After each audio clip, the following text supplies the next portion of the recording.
Chapitre 35. Cause, excuse et conséquences. 1. Un élément déclencheur. Cet incident a donc été l'étincelle qui a mis le feu aux poudres?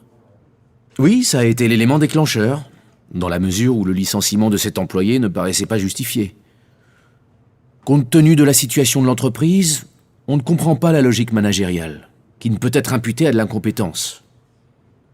Je ne comprends tout de même pas le pourquoi et le comment de cette histoire. Comment se fait-il que rien n'est filtré de cette décision? Tout cela est à mettre sur le compte de la médiocre communication qui a cours dans l'entreprise, ce qui a été pointé du doigt non sans raison par les syndicats. La priorité accordée à la rentabilité y est certainement pour quelque chose. Ce facteur a probablement été déterminant.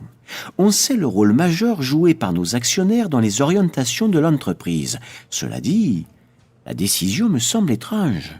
Oui, et il serait intéressant d'en découvrir les tenants et les aboutissants. 2. Un faux prétexte. C'est normal qu'elle ne range pas sa chambre. Elle est en pleine préparation du bac. Tu lui trouves toujours des excuses. Les examens ont bon dos. Je te ferai remarquer qu'elle ne range pas davantage sa chambre en vacances. Tous les prétextes sont bons pour ne rien faire. Ce n'est pas une fausse excuse. Je ne suis pas dupe, bien sûr. À sa décharge, je dirais que nous lui avons demandé de se concentrer sur les maths.